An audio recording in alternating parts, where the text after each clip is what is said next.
اسلام ایک زندہ مذہب ہے. اسلام تھا، اسلام ہے اور اسلام اس میں کسی کو شک نہیں ہے. قرآن پاک میں بھی رب تعالیٰ نے فرمایا یریدون لیطفئوا نور اللہ بافواہہم، لوگ اپنے منہ کے پھونک سے اللہ کا چراغ بجھانا چاہتے ہیں. وَيَأْبَى اللَّهُ إِلَّا أَن يُتِمَّ نُورَهُ، اور اللہ تبارک و تعالیٰ اس چیز کو ہونے نہیں دے گا، وہ اپنے نور کو مکمل کر کے رہے گا. دوسری آیت میں رب تعالیٰ فرماتا ہے وَاللَّهُ مُتِمُّ نُورِهِ وَلَوْ كَرِهَ الْكَافِرُونَ، اللہ تعالیٰ اپنے اس نور کو، نور کس کو کہا گیا ہے؟ اسلام بھی نور ہے، قرآن بھی نور ہے اور حضور کی ذات بھی نور ہے. اور اس نور کو رب تبارک و تعالیٰ صبح قیامت تک قائم رکھے گا. وَلَوْ كَرِهَ الْكَافِرُونَ، کافروں کو اگرچہ یہ بات اچھی نہ لگتی ہو، کسی کو اچھی لگے نہ لگے، لیکن رب تعالیٰ اس کو زندہ رکھے گا. پوری ہسٹری اگر آپ اٹھا کر دیکھیں تو اسلام پر کبھی ایسا وقت نہیں آیا کہ پورے صفحے ہستی سے اسلام ختم ہو گیا ہو، پورا کا پورا مٹ گیا ہو اور اس کے بعد پھر دوبارہ اس کو زندہ کیا گیا ہو. ایسا کبھی نہیں ہوا. ہاں، کربلا ضرور ہوا ہے، بدر و حنین بھی ہوئے ہیں، احد و خندق بھی ہوئے ہیں، چنگیز اور تتاریوں نے قتل عام بھی کیا ہے، تاریخ میں خون بہت کیا گیا ہے، لیکن کبھی ایسی چیز نہیں بتا سکتے کہ پورا کا پورا اسلام دھرتی سے مٹا دیا گیا، ختم کر دیا گیا. امپاسبل ہے، ہوگا بھی نہیں اور اب بھی نہیں ہوگا. تو پھر آپ سب کو ڈر کر جینے کی ضرورت کیا ہے؟ جب اللہ نے قرآن میں یہ وعدہ فرمایا کہ صبح قیامت تک اس کو روشن رکھے گا تو نہیں مرو گے میرے عزیز. اکا دکا جو قربانیاں ہوں گی وہ کربلا والوں کے صدقے قبول کر لی جائیں گے. قربانیاں جو ہوں گی، جو آج پیش کی جا رہی ہیں، لیکن اسلام تھا اور اسلام ہے، اسلام رہے گا. اس کی حقانیت کی بنیاد پر یہ زندہ رہے گا، مسلمانوں کی ٹوپیوں سے نہیں. تمہارے چلت پھرت کی وجہ سے اسلام زندہ رہے گا ایسی گارنٹی نہیں ہے. اسلام حق مذہب ہے، وہ اپنی حقانیت کی بنیاد پر زندہ رہے گا. قرآن اللہ کا کلام ہے، اس کی حقانیت کی بنیاد پر وہ زندہ رہے گا. یہ تو ہمارا اور تمہارا امتحان ہے کہ ہم اس پر کتنے عمل کرتے ہیں، ہم اس پر کتنے کاربند رہتے ہیں، ہم اس پر کتنا یقین کرتے ہیں. آپ سے میں یہ پوچھتا ہوں، کیا اسلام کے لیے جتنے سیریس ہو آپ، جتنی محبت کرتے ہو، دل و جان سے چاہتے ہو، تو کیا اسلام کے لیے آپ حقیقت میں سیریس ہو، حقیقت میں محبت کرتے ہو؟ اگر حقیقت میں محبت کرتے ہو تو کیا اسلام کو اپنے گھر میں بھی پسند کرتے ہو؟ آپ تو بولیں گے کہ ہاں اسلام کو میں گھر میں پسند کرتا ہوں. اپنی ذات پہ اسلام کو پسند کرتے ہو؟ سب سے بڑی بات ہے، یہ ذمہ داری کی بات ہے کہ جس چیز سے آپ محبت کرتے ہو وہ چیز آپ کے گھر میں ہونا چاہیے. تو آپ ایک نظر جا کر دیکھیں کہ میرے گھر میں اسلام نظر آتا ہے یا نہیں. میری عورت پر، میری بچیوں پر، میری بہنوں پر اسلام دکھتا ہے کہ نہیں دکھتا؟ یہ تمہاری ذمہ داری ہے. سڑکوں پر اسلام زندہ باد کے نعرے لگانا اور گھروں سے اسلام کو دور کرنا یہ ناانصافی ہے. یہ ہم اسلام کے ساتھ ناانصافی کر رہے ہیں. اگر آپ کو اسلام پسند ہے تو اپنے گھر میں بھی پسند ہو، اپنے چہرے پر بھی پسند ہو، اپنے لباس میں بھی پسند ہو. لیکن جو دگلی پالیسی آپ اس کو عمل کر رہے ہو کہ زبان سے اسلام کے پسند ہونے کا نعرہ لگاتے ہو اور جب عمل کے میدان میں آئیں تو کسی اور کے عمل پر چل پڑتے ہو. ایک بات یاد رکھنا اے نوجوانوں، بہت ساری آج ایسی حرکتیں میں دیکھتا ہوں، ٹرینڈ بنتا جاتا ہے، کسی سیلیبریٹی کو دیکھنا اور اس کے فین ہو جانا، دنیاوی اعتبار سے، اسلامی اعتبار سے نہیں. اور نوجوانوں نے نقشے سب بدل ڈالے، کپڑے بھی پھاڑ کر پہننے لگ گئے، کانوں میں بالیاں بھی ڈال لی، نتھ آنی باقی ہے اور چوڑیاں پہننا بھی باقی ہے. لیکن تقریباً جو کوئی پردے سیمی میں تمہیں دکھائے گا، یعنی ٹیلی ویژن پر کوئی بہت زیادہ مجرے کر کے دکھائے گا، وہ تمہارا آئیڈیل بن جاتا ہے، اس کی حرکتوں پر عمل کرنے لگ جاتے ہو۔ میں فلاں ایکٹر کا فین ہوں، کوئی لڑکی کہتی ہے فلاں ایکٹریس کی فین ہے، اور سب کچھ وہی چاہیے، کپڑے بھی وہی، کردار بھی وہی، ناک نقشہ بھی وہی، ساری چیزیں۔ ایک بات یاد رکھنا، جس کے اخلاق پر تم عمل کر کے دنیا میں فیشنیبل کہلانا چاہ رہے ہو، وہ تمہیں کبھی دیکھنے نہیں آتا، کبھی نہیں دیکھنے آتا۔ تم چاہے یہاں سے چیختے رہو، چلاتے رہو، میں تمہارا فین ہوں، اس کو پتا بھی چلتا ہے نہیں پتا کیا معلوم، خامخواہ کسی کے پیچھے بھاگے بھاگے پھر رہے ہو، وہ کبھی نہیں دیکھتا کہ میری طرح کپڑا پہن رہا ہے، میری طرح چہرہ بنا رہا ہے، میری طرح بال کا سٹائل رکھتا ہے، کبھی نہیں دیکھتا۔ لیکن ایک بات یاد رکھو، تاجدار مدینہ رسول کریم صلی اللہ علیہ وسلم کے اخلاق پر جو عمل کرتا ہے، قسم خدا کی دنیا کے کسی بھی کونے میں رہو، آمینہ کے لال تمہیں ملاحظہ فرما رہے، رسول پاک صلی اللہ تعالی علیہ وسلم تمہیں دیکھ رہے ہیں۔ اور یہ بات اتنی پیاری ہے، جس کو دکھانے کے لیے تمہیں کرنا چاہیے وہ دیکھ نہیں رہا دنیا والا، لیکن رسول مختار صلی اللہ تعالی علیہ وسلم کی اگر ایک سنت پر کوئی عمل کرتا ہے تو وہ آقا اپنی قبر سے دیکھ کر مسکراتے ہیں۔ تمہارے اعمال ان کے پاس ہر جمعرات پیش کیے جاتے ہیں، ہر جمعرات کو امت کے اعمال حضور کے پاس پیش کیے جاتے ہیں۔ حضور پاک صلی اللہ علیہ وسلم فرماتے ہیں میں اپنے ہر امتی کو اس کے باپ کے نام سے پہچانتا ہوں، ہر امتی کو اس کے باپ کے نام سے پہچانتا ہوں۔ اب آپ سوچو، کل جمعرات ہے، حضور پاک صلی اللہ علیہ وسلم کی بارگاہ میں پھر فرشتے ہمارے ہفتے بھر کے اعمال لے کر جا رہے ہوں گے، اور ساری خبریں وہاں پر پہنچتی ہیں۔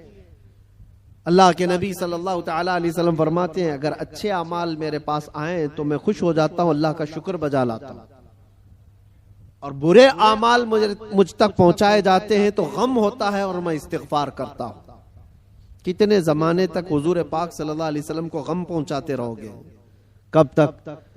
اسی لیے میرے عزیزو، آج کے دور میں خاص طور پر ایسے جو حالات آتے ہیں، عید، بقرعید، میلاد یا جو بھی اوکیشنز آتے ہیں، اس میں تمہاری ذمہ داریاں بڑھ جاتی ہیں، تمہارے اخلاق و کردار پر پوری دنیا نظر رکھتی ہے، ہر ایک دیکھنا چاہتی ہے، اور حقیقت میں دیکھا جائے تو تم حضور پاک صلی اللہ تعالی علیہ وسلم کے ترجمان ہو، تمہارے اخلاق دیکھ کر لوگ حضور کو پڑھنے کی کوشش کریں، نبی پاک صلی اللہ تعالی علیہ وسلم تک پہنچانے کے لیے آپ ذریعہ ہو۔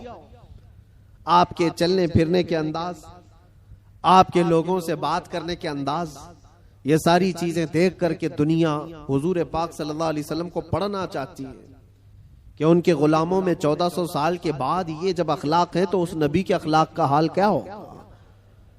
تو تمہاری ذمہ داری بڑھ جاتی ہے زبان کو پاک کرنا، لوگوں سے ملاقات کے انداز کو بدلنا۔ عزیزان گرامی وقار، نوجوانوں پر آج بہت ساری ذمہ داریاں ہیں۔ ایک بات میں آپ کو بتاؤں، ایک پروپیگنڈا جو پھیلایا گیا، مسلمان سخت ہوتا ہے، مسلمان خونی ہوتا ہے، قاتل ہوتا ہے، آتنکی ہوتا ہے، یا پھر لوٹ مار چوری، ہر طرح کی چیزیں اس کے اوپر تھوپ دی گئی ہیں۔ یورپ کی دنیا میں بھی یہ بہت پھیلایا گیا ہے تاکہ ڈر کے مارے کوئی اسلام کو پڑھنا بھی نہ چاہے۔ تقریباً آج سے 13-14 سال پہلے کی بات میں آپ کو بتا رہا ہوں، اس سے بھی زیادہ پہلے افغانستان میں جب حالات بہت خراب تھے، وہاں پر نیٹو کی ساری فوجیں اتری ہوئی تھیں، ایک بڑی جنگ چل رہی تھی۔ اس وقت امریکہ کی رہنے والی ایک نیوز رپورٹر، لیڈی ہے، عورت ہے، وہ حالات کا معائنہ کرنے کے لیے افغان آئی تھی۔ وہ کہتی ہے کئی دنوں تک میں الگ الگ علاقوں میں جا کر کے رپورٹنگ کرتی تھی اور واپس شام میں اپنی جگہ پر آ جاتی، اپنی قیام گاہ پر آ جاتی۔ ایک بار ایسا ہوا کہ ایک علاقے میں میں پہنچی اور وہاں سے تنہا آ رہی تھی، تو جو فوجی تھے کچھ جو وہاں تعینات تھے، مہینوں سے وہ جنگ کے میدان میں اترے ہوئے فوجی، لیکن اس علاقے کے فوجی نہیں، نیٹو کے فوجی، جس میں تقریباً 45 کنٹریز کے فوجی تھے، یورپ کے، سب کے. ان فوجیوں میں سے 2 فوجیوں نے اس کو پکڑ لیا، اس عورت کو، اور اس کے ساتھ کچھ غلط کرنے کے ارادے سے وہ ایک اندھیری جگہ پر اس کو کھینچ رہے تھے، لے جا رہے تھے. شام کا وقت تھا. اتفاق ایسا کہ 2 نوجوان مسجد کی طرف جا رہے تھے، مومنین میں سے 2 نوجوان وہاں سے گزر رہے تھے. تو وہ 2 نوجوانوں نے اچانک جب یہ حالت دیکھی کہ ایک خاتون کو زور زبردستی پکڑ کر کے کچھ لوگ گھسیٹ رہے ہیں، تو انہوں نے آواز لگائی، اور طاقتور پٹھان لوگ تھے، حملہ آور ہوئے.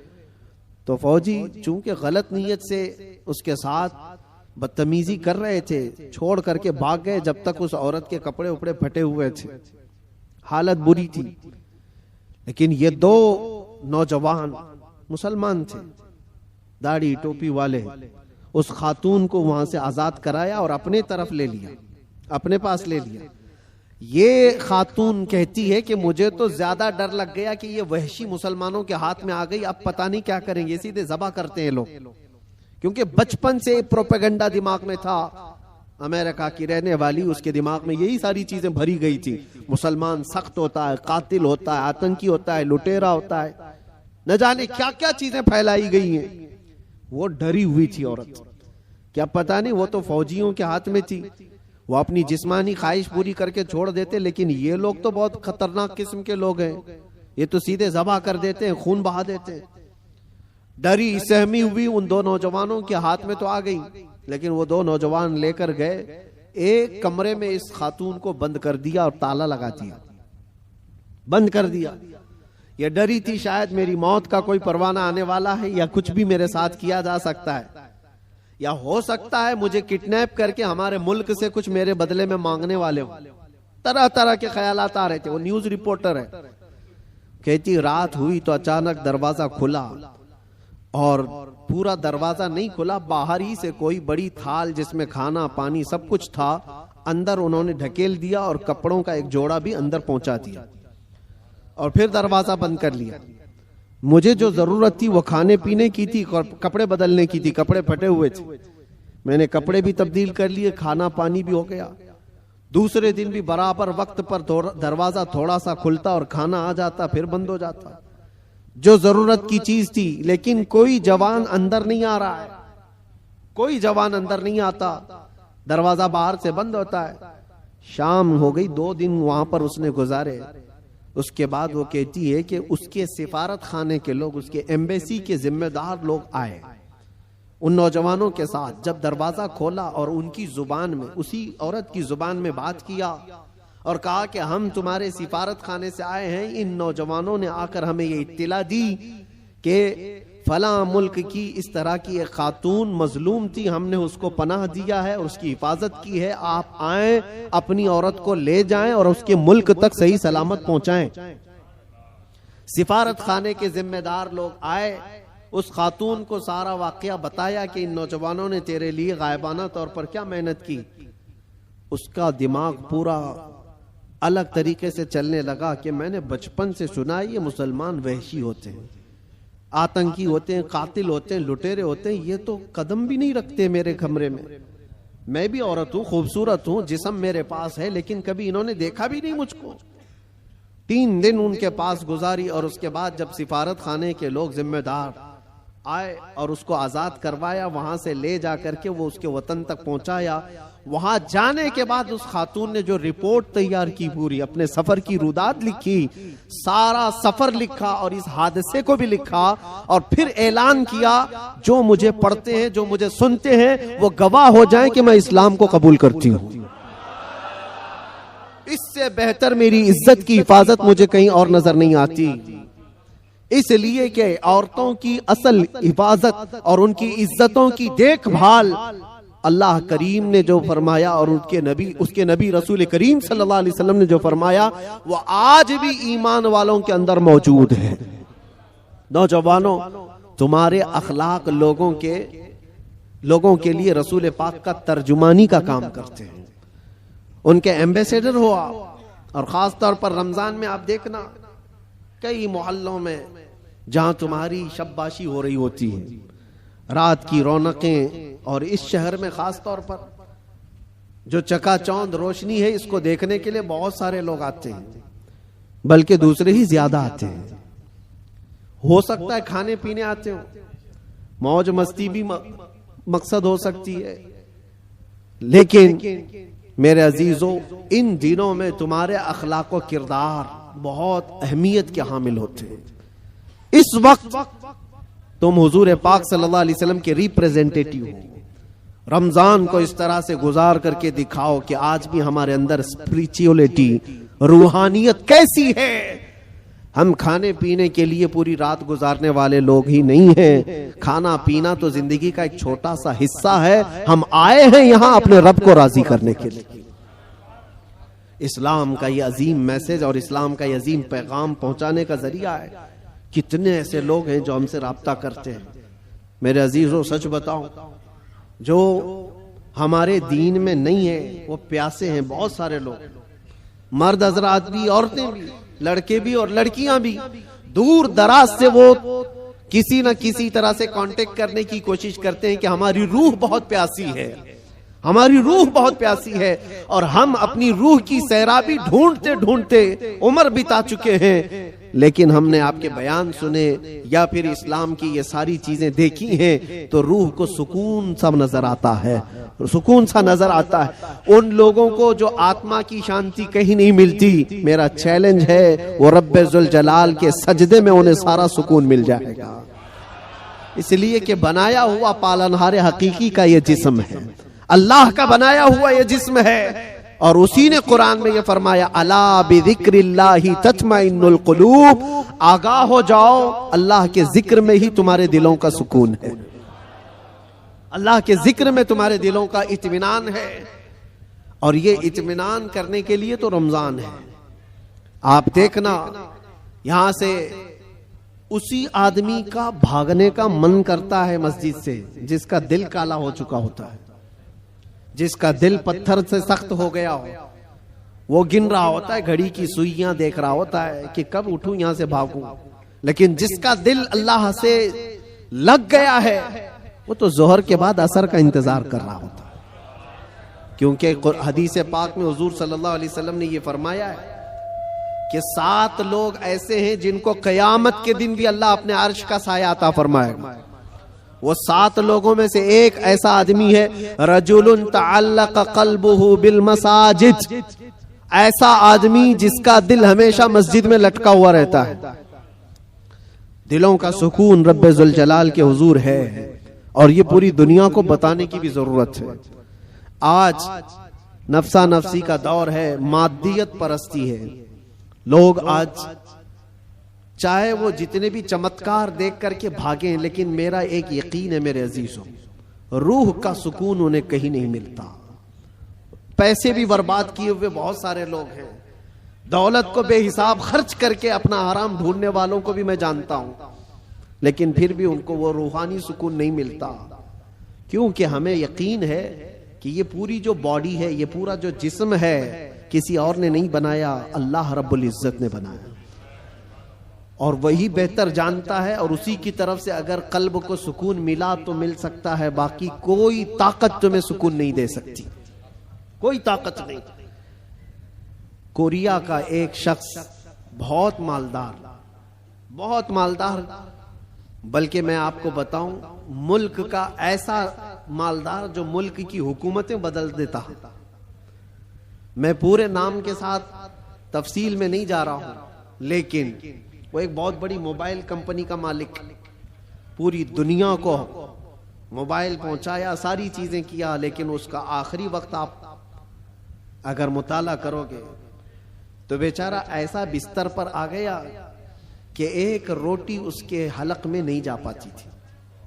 اس کا بیٹا اس کی جگہ لیا، لیکن ڈاکٹرز کی جو فیس بتائی جاتی ہے نا، جو خرچہ ہوتا ہے، وہ ایک ڈاکٹر کو پر ڈے وہ لوگ 1 کروڑ روپے خرچ کرنے کو تیار تھے، کہ کوئی اس کو بستر سے اٹھائے بٹھائے، مال کی کوئی کمی نہیں، سمندر جیسا ان کے پاس پیسہ، ان کا حساب نہ ہو، بے حساب، لیکن ایک شخص کو بستر سے اٹھانے کے لیے وہ ساری دولت خرچہ کرنے کو تیار ہے، لیکن کوئی ڈاکٹر 4 سال تک اس بندے کو اٹھا نہیں سکا، وہ کوما کی حالت میں رہا، جس حالت میں رہا 4 سال کے بعد کروڑوں کی فیس لے کر ڈاکٹروں نے ہاتھ اٹھا دیا اور کہا یہ ہمارے بس کا کام نہیں ہے، ختم ہو چکا ہے۔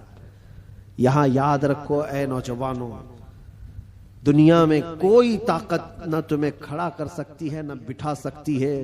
قرآن میں رب تعالیٰ فرماتا ہے وَإِن يَمْسَسْكَ اللَّهُ بِضُرٍّ فَلَا كَاشِفَ لَهُ إِلَّا هُوَ وَإِن يَمْسَسْكَ بِخَيْرٍ فَلَا رَادَّ لِفَضْلِهِ يُصِيبُ بِهِ مَن يَشَاءُ مِنْ عِبَادِهِ۔ یہ آیت اکثر ہم جیل میں بھی پڑھا کرتے تھے۔ اللہ تعالیٰ قرآن میں فرماتا ہے اگر اللہ رب العزت کسی کو کوئی مصیبت دے دے، پوری دنیا مل کر کے وہ مصیبت ہٹا نہیں سکتی، اور اللہ کسی کو نواز دے تو پوری دنیا مل کر کے بھی اس نوازش کو روک نہیں سکتی، نہیں روک سکتی۔ اور یہ سارا اطمینان قلب اسی بارگاہ میں موجود ہے، اسی رب العالمین کی بارگاہ میں موجود ہے۔ آج تمہیں واپس بلانے کے لیے یہ مسجدیں پکار رہی ہیں، خاص طور پر رمضان میں ماحول ویسی بن جاتا ہے۔ اللہ تعالیٰ بندوں سے اتنا پیار کرتا ہے، دیکھیں تمہاری سہولت کے لیے چاند دکھتے ہی شیطانوں کو قید کر لیا گیا کہ کوئی نہ آئے ان بندوں کو بہکانے کے لیے۔ صرف شیاطین کا ہی نہیں، حدیث پاک میں ملتا ہے جو سرکش جنات ہیں ان کو بھی قید کیا جاتا ہے، وہ بھی زبردستی کسی پر چڑھائی کر کے جو پریشان کرتے ہیں۔ ہندوستان میں زیادہ کرتے ہیں لگتا ہے،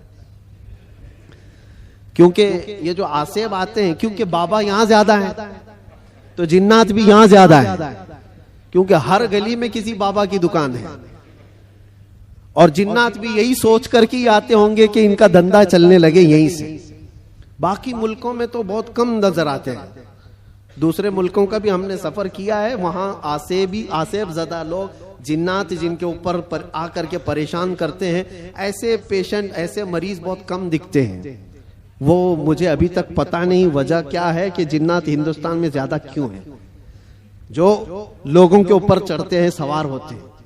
خیر، اور اگر کوئی رمضان میں بھی یہ آصفی معاملات کا شکار ہو کر کے یا بیمار زدہ لگتا ہے تو مجھے نہیں لگتا کہ حقیقت میں اس پر کوئی جنات ہیں۔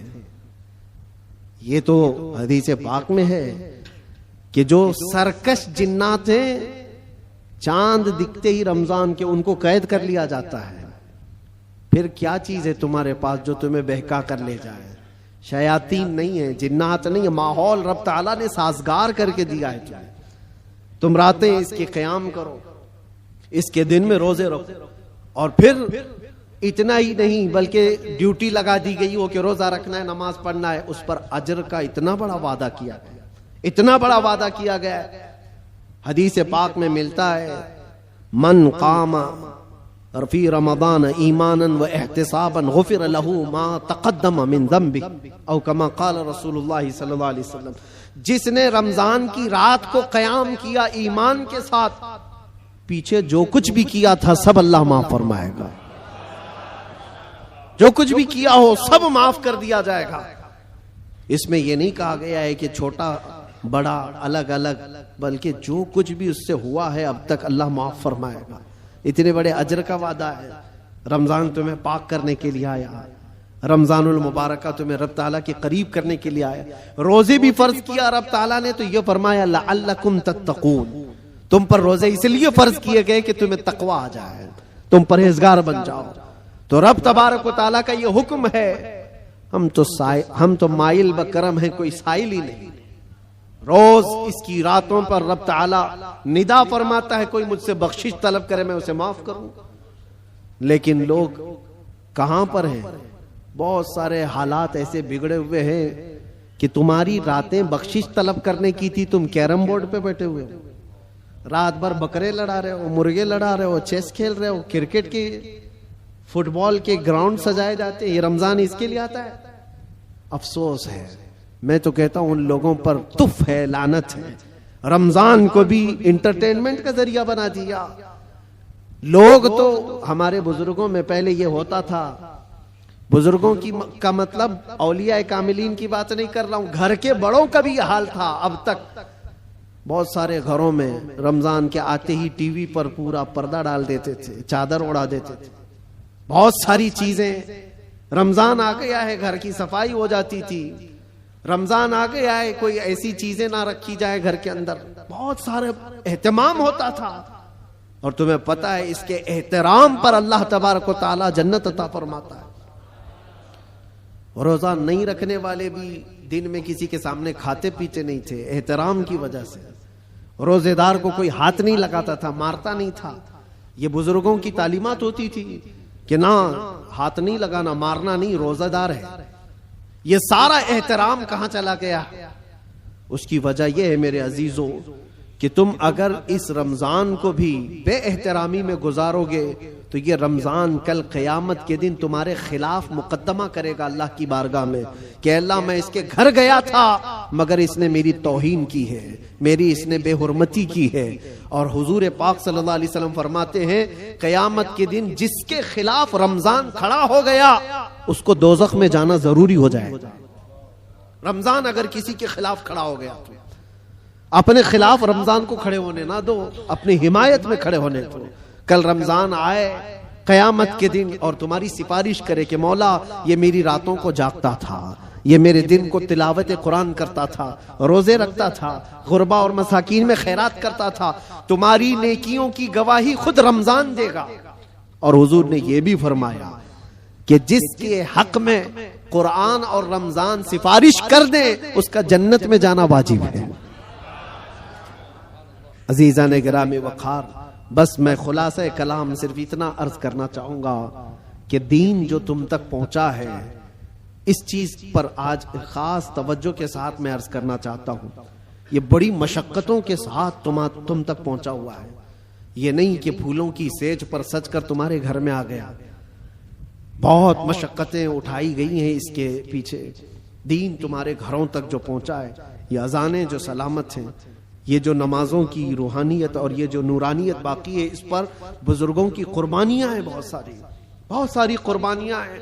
اس دین کے اس اصل چہرے کو باقی رکھنا آج ہر جوان کی ذمہ داری ہے. تم کیا سمجھتے ہو یہاں مائک پر بیٹھے ہوئے مولانا صاحب ان کی ذمہ داری ہے اسلام کی تبلیغ کرنا؟ بلکہ ہر مسلمان پر یہ ذمہ داری ہے وہ اپنے اخلاق و کردار سے اسلام کا ریپریزنٹیٹیو ہے. تمہاری ذمہ داری ہے اس کو صحیح سلامت بچا رکھنا اپنے گھروں میں. دوسرے کیا کیا کر رہے ہیں اس کی طرف ابھی چھوڑ دو، کیڑے ویسے ہی مر جائیں گے. موسم پر کیڑے آتے ہیں، ہوتا ہے نا. کوئی ایک موسم آتا ہے بارش سے پہلے بہت کیڑے دکھتے ہیں، کوئی علاج ہی نہیں ہوتا. کیا کیا جائے ان کا علاج اتنا ہی ہوتا ہے موسم جائے تو ختم ہی ہوتے ہیں.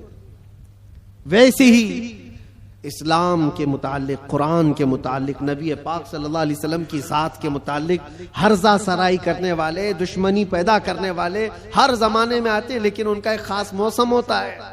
اس کے بعد پھر اسلام اسی آب و تاب کے ساتھ چمکتا رہتا ہے.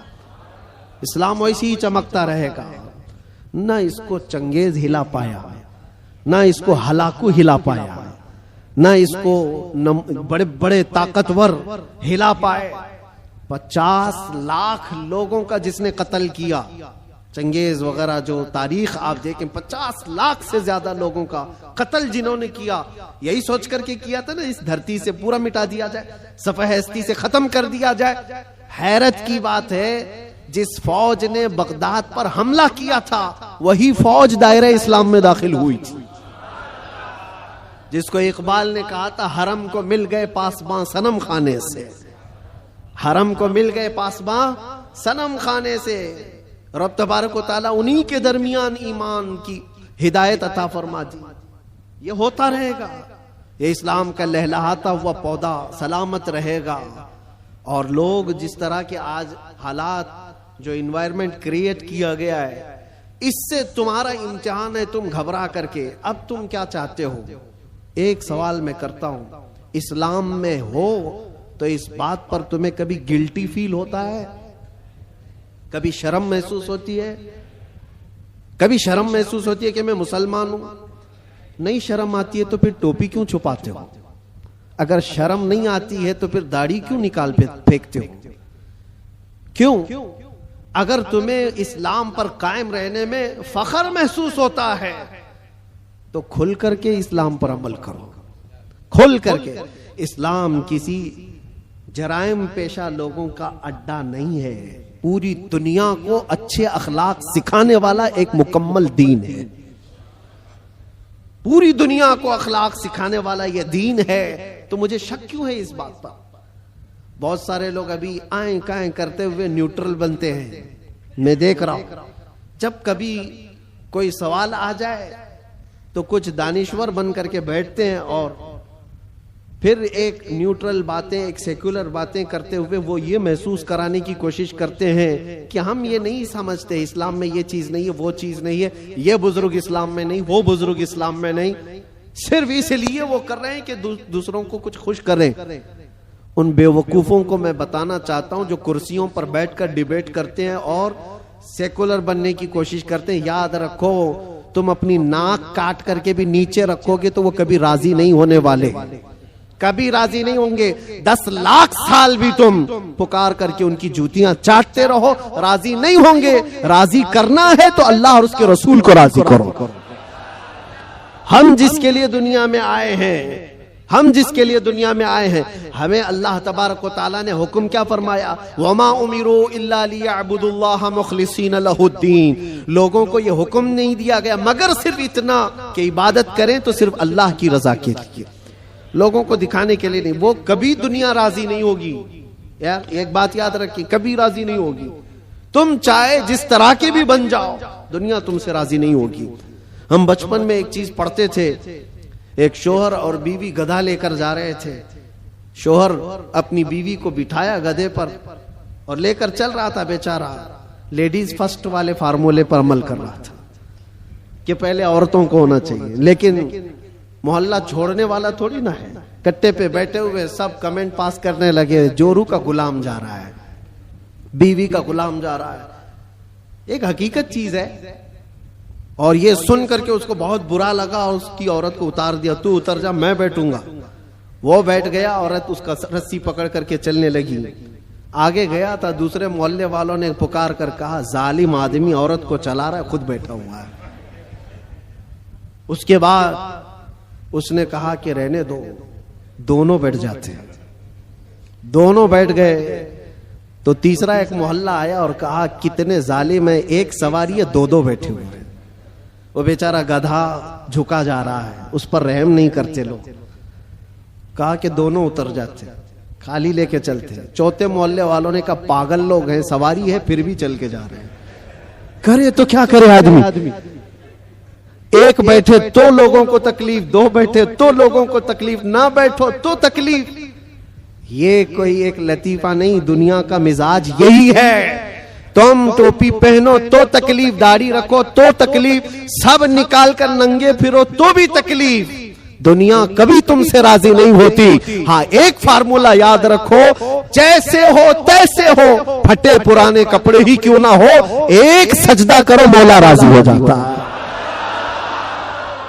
ایک سجدہ کرو مولا راضی ہو جاتا ہے۔ اسی کو اقبال نے کہا تھا، وہ ایک سجدہ جسے تو گراں سمجھتا ہے، 1000 سجدوں سے دیتا ہے آدمی کو نجات۔ جگہ جگہ جھکنے سے تو بہتر ہے، لوگوں کو راضی کرنے سے تو بہتر ہے کہ مولا کو راضی کروں۔ اس لیے کہ قرآن میں کیا پڑھا ہے اپنے، انا للہ و انا الیہ، جس کا ترجمہ کیا ہوتا ہے، ہم اللہ کے لیے ہیں اور اللہ ہی کی طرف لوٹنے والے۔ ہر مرنے والے کے دیکھ کر کے پڑھتے ہیں کہ نہیں پڑھتے؟ اس کا مطلب کیا ہے، ہم اللہ ہی کے لیے ہیں اور اللہ ہی کی طرف لوٹنے والے۔ قرآن میں کتنی جگہ اللہ نے فرمایا وَإِلَيْهِ تُرْجَعُونَ وَإِلَيْهِ النُّشُورُ، تم اسی کی طرف پھیرے جاؤ گے، اسی کی طرف جمع کیے جاؤ گے۔ جب تمہارا عقیدہ یہ ہے کہ جانا ایک ہی جگہ ہے تو ایرے غیرے نتھو کھیرے کو منانے کی کیا ضرورت؟ جس کی بارگاہ میں سارا فیصلہ ہونا ہے اسی کو راضی کرتے ہیں، اور وہ راضی بہت جلدی ہوتا ہے۔ دنیا جلدی راضی نہیں ہوتی۔ ان کے ساتھ کیا کیا نہیں کرتے ہیں. ہم نے دیکھا ہے بیچارے 40 سال پارٹی میں تھے, اس کے بعد پھر نکال کر ان کو پھینک دیا گیا اور ان کو پتہ نہیں کون سی منڈلی میں بٹھا دیا گیا. یہ دنیا ہے, تمہاری خدمتوں کو نہیں دیکھتی. ایک دن اگر تم سے کوئی برائی ہوئی تو پچھلے 40 سالوں پر پانی ڈال دیا جاتا ہے. اور وہ رحمان ہے, وہ رحمان ہے, جس کی ایک مثال میں آپ کو بتاؤں. مثنوی شریف میں مولانا روم فرماتے ہیں جنت البقیع میں ایک 80 سال کا بوڑھا رو رہا تھا. کون تھا یہ؟ بانسری بجاتا تھا, لوگوں کو اپنی سریلی آواز سے بجا بجا کر کے دھن میں مست کرتا تھا. اس پر لوگ اس کو پیسے دیتے تھے. زندگی پوری گزری اسی میں, یہ بجانے میں. اور جب بانسری بجاتا تھا تو بہترین لے تھی اس کے پاس, بہترین طرز تھی, اور اس پر لوگ واہ واہ کرتے تھے, پیسے دیتے تھے. لیکن کب تک بجائے گا؟ جب بوڑھا ہوا تو سانس پھولنے لگی, اب وہ لے ٹوٹ جاتی تھی, بھدی لگنے لگی. لوگ تو سنتے بھی نہیں تھے, الٹی سیدھی باتیں کرتے تھے کہ بوڑھا ہو گیا, ابھی یہ بجاتا ہے, اس سے تو ہوتا بھی نہیں ہے. لیکن بیچارے کے پاس اس کے علاوہ کوئی فن تھا بھی نہیں. کرتا تو کیا کرتا, اس کی کمائی کا ایک ہی ذریعہ تھا یہ بانسری بجانا, اور اس کو بجا کر کے لوگوں کو خوش کرتا تھا. لیکن جب اس نے دیکھا کہ اب دنیا ایک پھوٹی کوڑی بھی دینے کو تیار نہیں, فاقے پہ فاقے آ گئے, مرنے کی حالت آ گئی, 80 سال کی عمر ہے. یہ زمانہ حضرت عمر فاروق کا ہے. اس وقت یہ بوڑھا جنت البقیع قبرستان مدینہ طیبہ کا آیا اور اس بانسری کو اپنے گھٹنے سے توڑ ڈالا, توڑ دیا اور کہا پھینک دیا.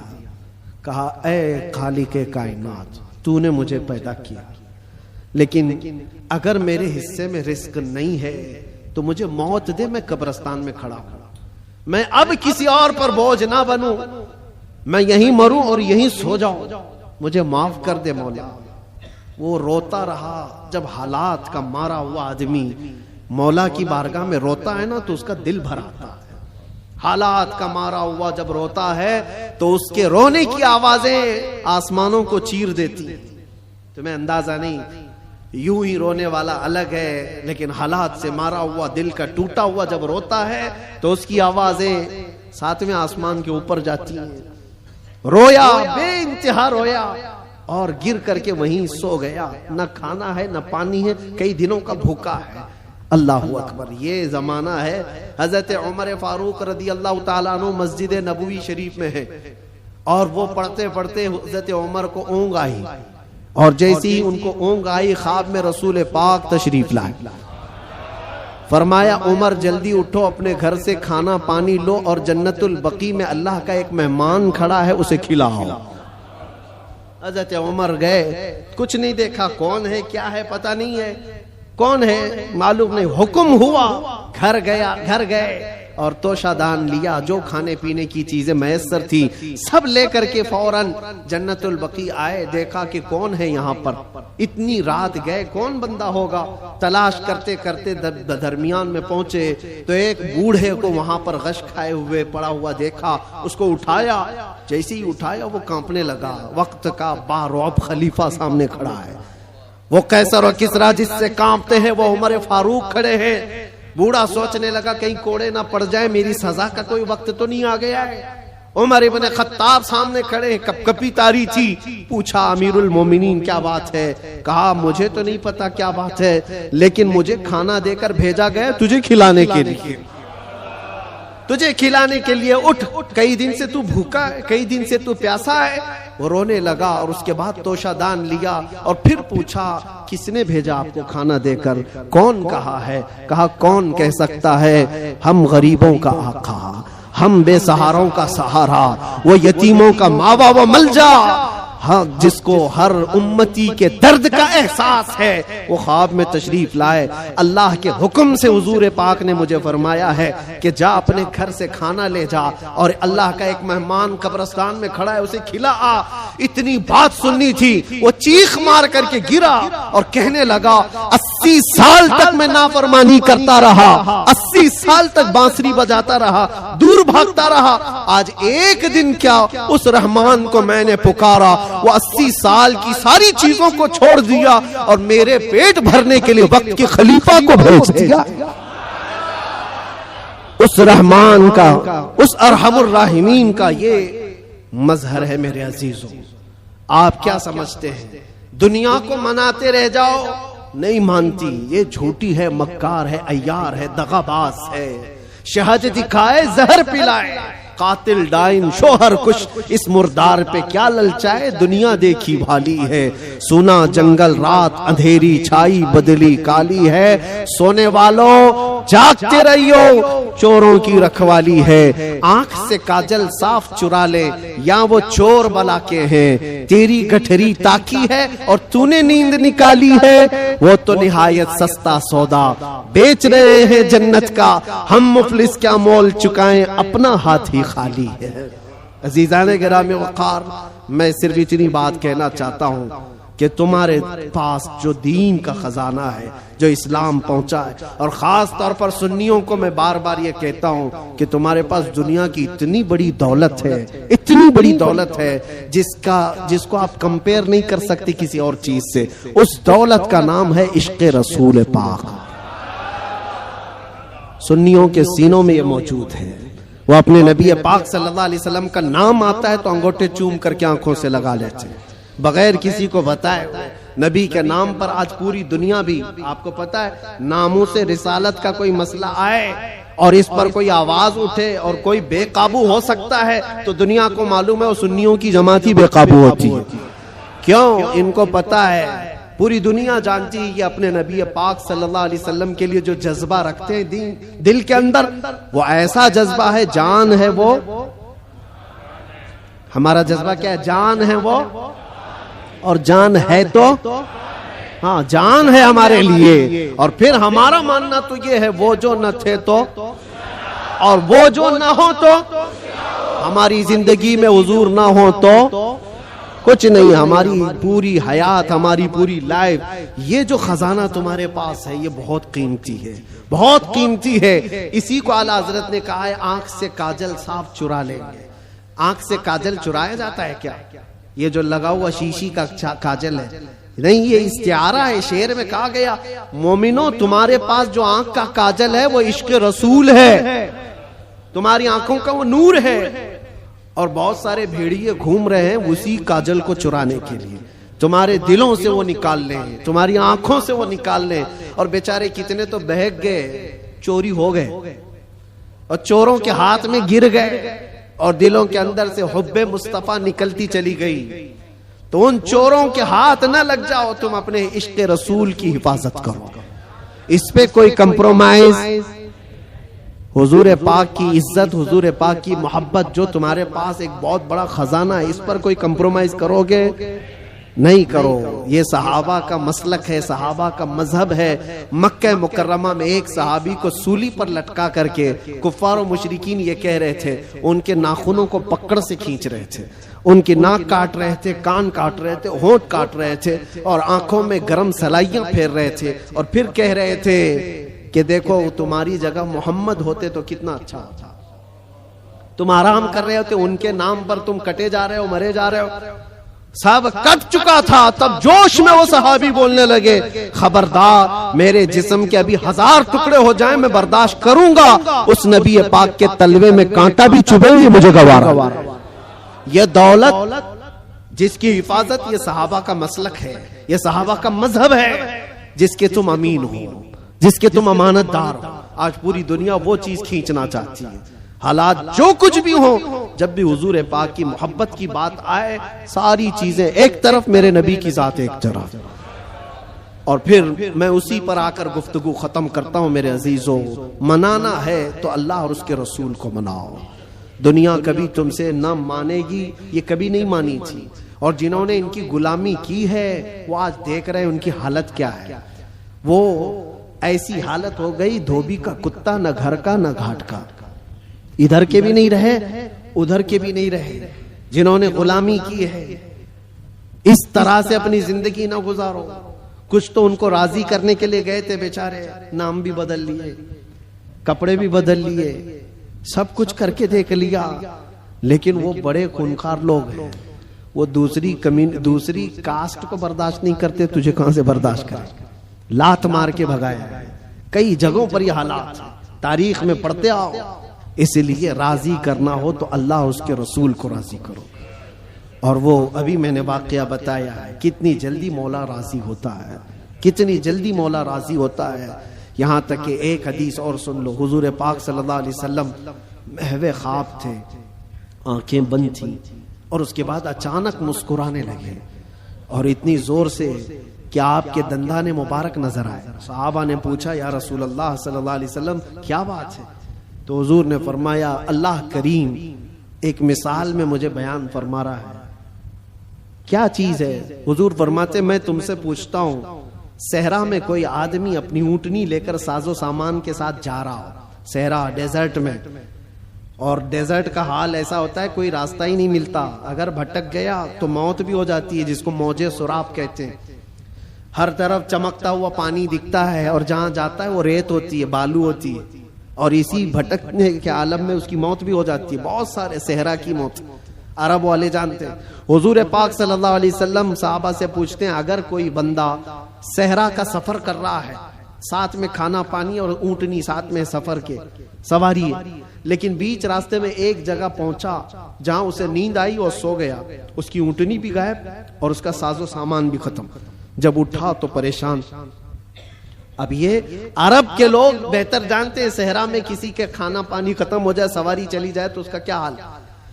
وہ بندہ جب نیند سے اٹھا تو ہر جگہ ڈھونڈا، اس کی اونٹنی کہیں نہیں ملی، اس کا کھانا پانی کہیں نہیں ملا، ہر جگہ سے ڈھونڈ ڈھونڈ کر تھک گیا، موت کے قریب تھا، موت کے قریب تھا۔ پھر اچانک اس کو نیند لگی، ایک دن گزرا کہ 2 دن، جو بھی ہے موت کے قریب تھا، نیند آ گئی۔ تھوڑی دیر کے بعد آنکھ کھلی تو اس کی اونٹنی بھی سامنے ہے، کھانا بھی سامنے ہے۔ اب سنو یہ مثال ہے، حضور پاک صلی اللہ علیہ وسلم فرماتے ہیں صحابہ سے، اے میرے صحابہ بتاؤ اس صحرا میں چلنے والے مسافر کو کتنی خوشی ہوگی اپنا کھویا ہوا اونٹ مل جائے، اپنا کھویا ہوا کھانا مل جائے، اس کی جان میں جان آئے، کتنی خوشی ہوگی۔ صحابہ کہتے ہیں یا رسول اللہ اس کی زندگی کی سب سے بڑی خوشی ہے وہ کہ موت کے منہ میں جا چکا تھا، لیکن واپس اس کا کھویا ہوا اونٹ بھی ملا، کھانا بھی ملا، اس کی خوشی کو تو کوئی نہیں پہنچ سکتا۔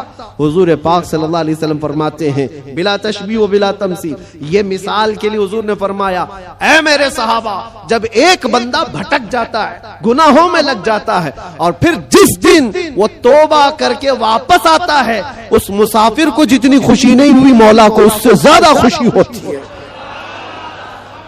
میرا بھٹکا ہوا بندہ میرے پاس واپس آ گیا ہے، میرا بھٹکا ہوا بندہ میرے پاس واپس آ گیا۔ رب تبارک و تعالیٰ خوشی کا اظہار فرماتا ہے۔ اس لیے اے نوجوانوں، رب تبارک و تعالیٰ کی رحمت تو تمہیں تھامنے کے لیے ہمہ وقت ہے، ہمہ وقت تیار ہے، لیکن آپ اس سے دوڑے دوڑے بھاگ کر کے ان راتوں کو اگر کیرم میں، مرغے لڑانے میں، بکرے لڑانے میں اور دنیا بھر کے انٹرٹین میں گزارتے ہو تو یہ کتنی بڑی بدنصیبی ہے۔ اس رب تبارک و تعالیٰ کے حضور حاضر ہو کر کے اپنی بخشش طلب کرو۔ بس اسی کے ساتھ میں خاتمہ کرتا ہوں اپنی گفتگو کا۔ اور ایک بات، اسلام اور دین جو تمہارے گھروں میں، اس کی حفاظت تمہارے کندھوں پر ہے۔ ہر گھر میں ذمہ داری ہے، اپنے بچوں کو یہ سکھا کر کے جاؤ دین ہمارے گھر میں جو آیا ہے وہ انٹرنیٹ سے نہیں آیا ہے، یہ بزرگان دین کا فیض و کرم ہے جو ہم تک یہ دین پہنچا ہے۔ ان کے طور طریقوں کو زندہ رکھو۔ یہ جو ہماری مسجدوں میں گاہے بگاہے یہ پروگرام ہیں، رات کے رمضان المبارکہ کی طاق کراتے ہیں، شب میلاد جو بھی ہے، یہ دین کا چہرہ باقی رکھنے کی کوشش کی گئی ہے، اس کو زندہ رکھنا ہمیشہ۔ اس لیے کہ انٹرنیٹ پر بھی بہت سارے چور آئے ہوئے ہیں، نئے نئے چیزیں لا کر کے تمہارے ایمان کو لینا چاہتے ہیں، آنکھ سے کاجل صاف چرا لیں، اور ایسے بہت آئے، حدیث نمبر یہ، حدیث نمبر یہ، حدیث نمبر یہ، آیت نمبر یہ، آیت نمبر یہ، آیت نمبر یہ۔ صاحب نے نوجوان کو ایسا لگتا ہے کیا ریفرنس دیتا ہے، کتنا دماغ ہے اس کا۔ اس سے زیادہ دماغ تو وہ میڈیکل سٹور پہ کھڑا ہوا بندہ ہے جس کو ہر دوائی پتہ ہے کہاں رہتی ہے، چٹھی دیکھا سیدھے جا کے لا کے دیتی، اس کا کام ہے، وہ اس میں ماہر ہے۔ اس طرح سے اگر کسی کو صرف اور صرف یہ دیکھ رہے ہو کہ صرف ریفرنس دیتا ہے، نمبر بولتا ہے، تو اس کا مطلب یہ نہیں ہے کہ وہ پورے دین کا ریپریزنٹیٹیو ہے. ضروری نہیں. تم تک جو دین پہنچا ہے معیار یہ دیکھنا کہ اگر غوث و خواجہ کی محبت سلامت ہے، اگر صحابہ و تابعین کی محبت سلامت ہے، تو یہ دین کا صحیح راستہ ہے. اس لیے کہ رب تبارک و تعالیٰ نے بھی یہی فرمایا ہے، دعا یہی کرو اس راستے پر اللہ ہمیں چلا جس پر چلنے والوں پر تو نے انعام نازل فرمایا. انعام کس پر نازل ہوا ہے؟ صدیق اکبر پر ہوا ہے، فاروق اعظم پر ہوا ہے، عثمان غنی پر ہوا ہے، حیدر کرار پر ہوا ہے، حسنین کے راستے پر چلنے والے پر انعام نازل ہوا ہے، وہ صحابہ تابعین اولیاء کاملین کے راستے پر چلنے والوں پر انعام نازل ہوا ہے. اسی راستے کا نام غوث کا راستہ ہے، اسی راستے کا نام غریب نواز کا راستہ ہے، اسی راستے کا نام مسلک اعلی حضرت ہے. اس سے ادھر ادھر آئیں بائیں نہ کرنا. اللہ سلامت رکھے. دین پاک کو اور عشق رسول کو اپنے گھر میں محفوظ رکھنا ہے تو اس راستے کی حفاظت کرو، اس راستے کی حفاظت کرو، اس چہرے کی حفاظت کرو. اللہ کریم کہنے سننے سے زیادہ ہمیں عمل کی توفیق عطا فرمائے. زندگی یہ نہیں کسی کی کسی کے لیے، زندگی ہے نبی کی، نہ سمجھ مرتے ہیں زندگی کے لیے، جینا مرنا ہے سب کچھ. لبیک یا رسول اللہ، لبیک یا رسول اللہ، لبیک یا رسول اللہ.